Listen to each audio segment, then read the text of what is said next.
Taekwon and Vayu have both been splitting reps so far in practice this week. Have done well, but nothing's been decided or determined at this point. James, you did have a policy once if the kid is out for the year, you generally confirmed that. Do you still have that policy? Yes.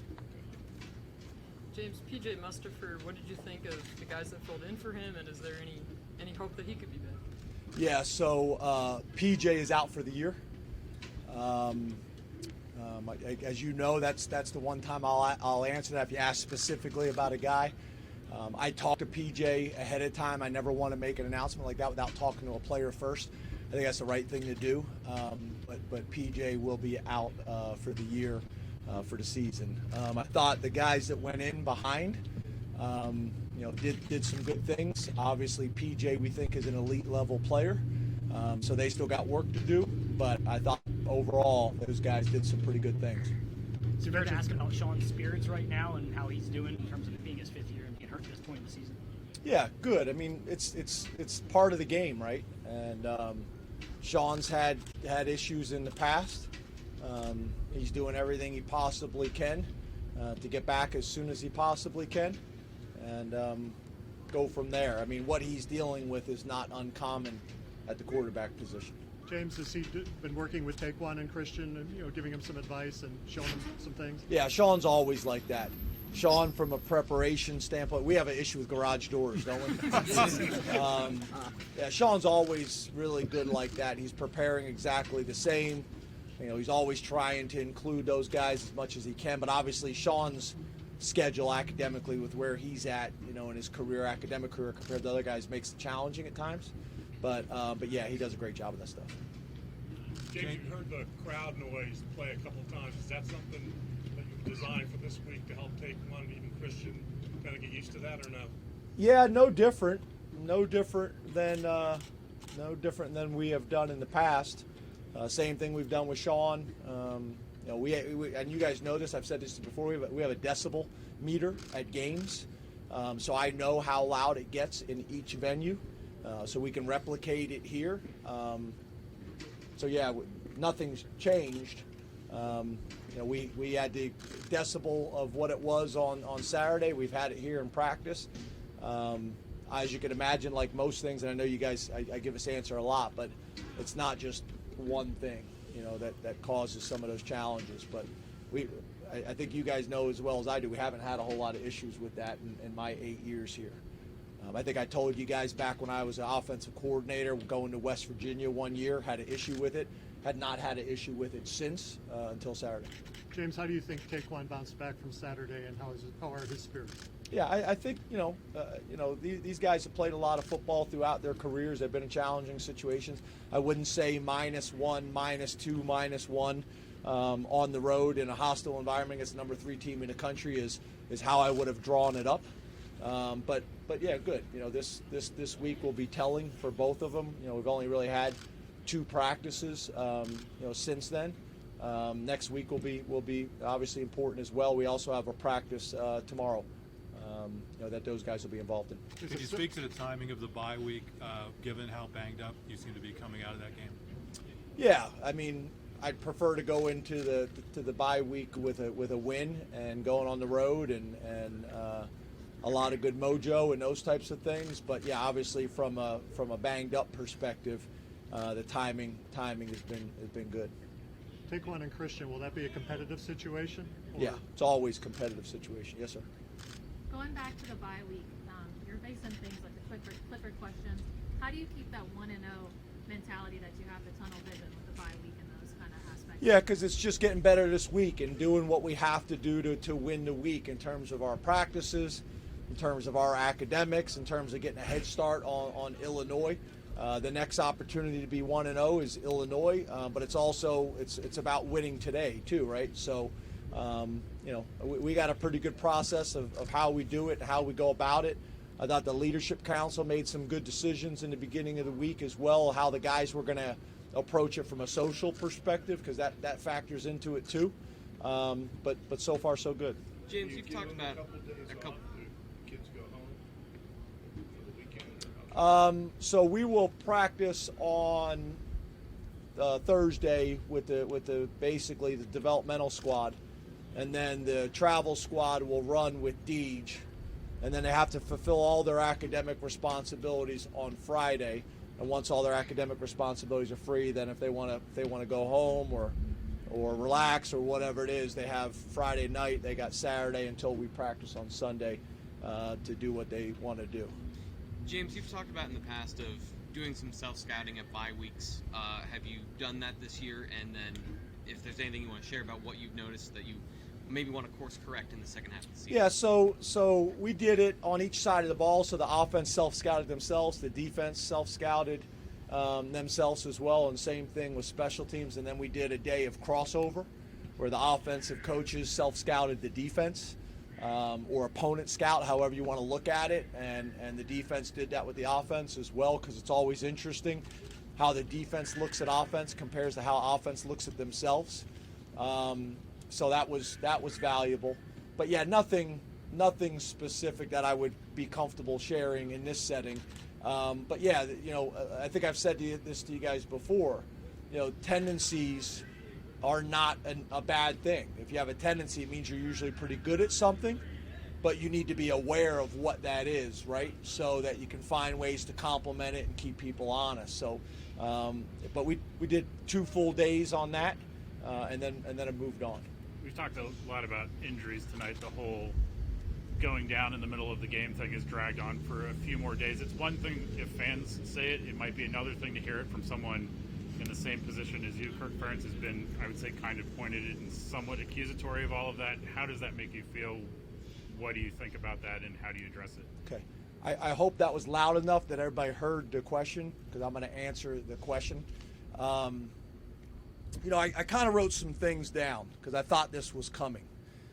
First of all, I would ask anybody that's listening to take your Penn State hat off or take your Iowa hat off. And I'm just going to talk in what I believe and what I think from a strategy standpoint, from a common sense perspective, from what's good for football, in my opinion, college football. So how does this strategy make sense against a huddle team?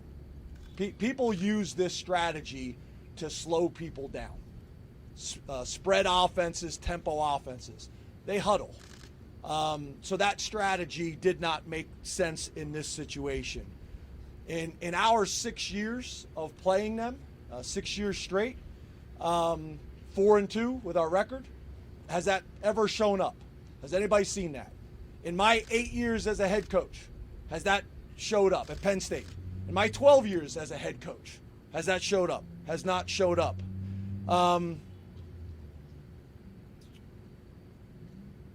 Plus, our defense is playing lights out. Our defense is playing great. Our defense is playing lights out. We turned the ball over to start the game inside the 5-yard line, held no field goal.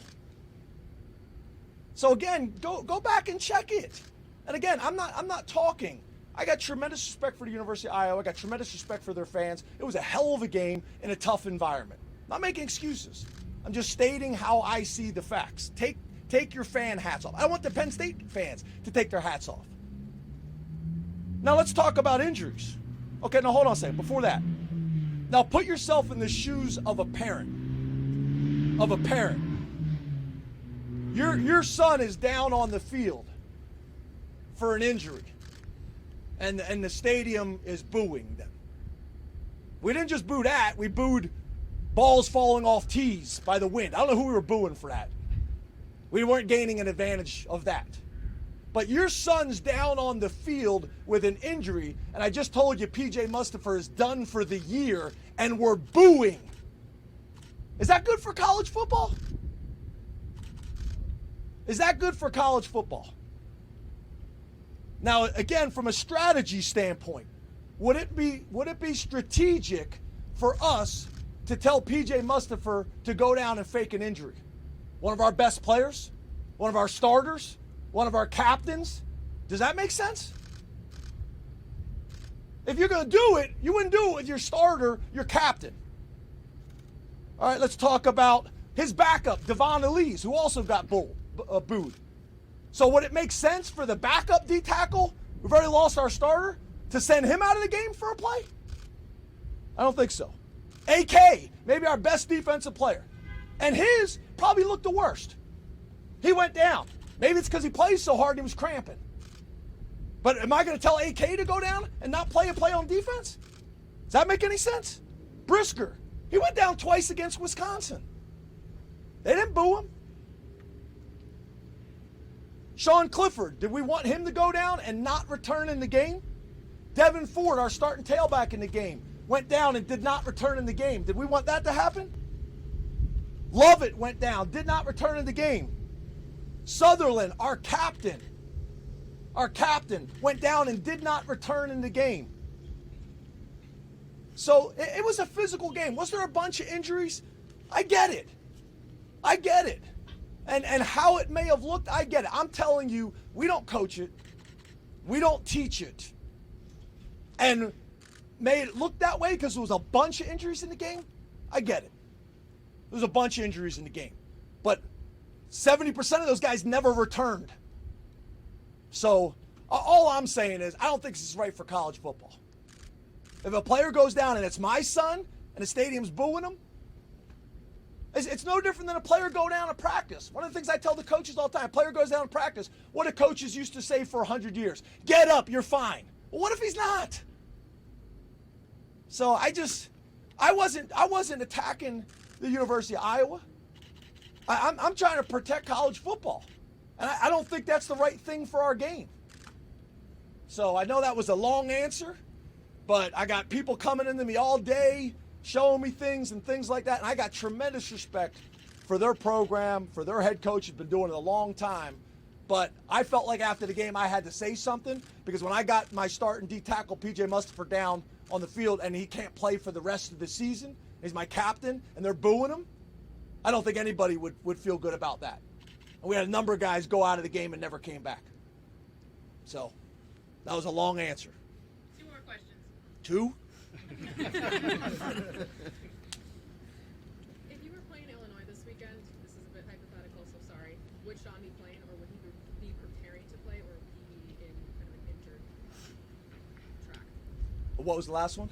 Or would he be fully preparing to play right now, or would he be preparing as like a backup or to be on the bench? Yeah, 2 things. He's going to be preparing to be the starter.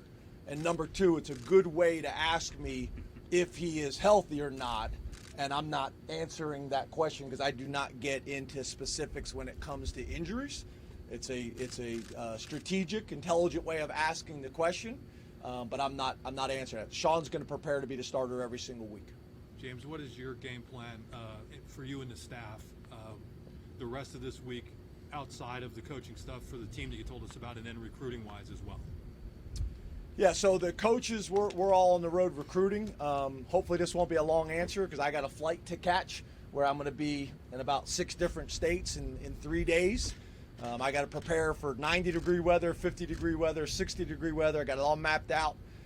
Try to be as efficient as we possibly can as a staff, get as much work done as we possibly can.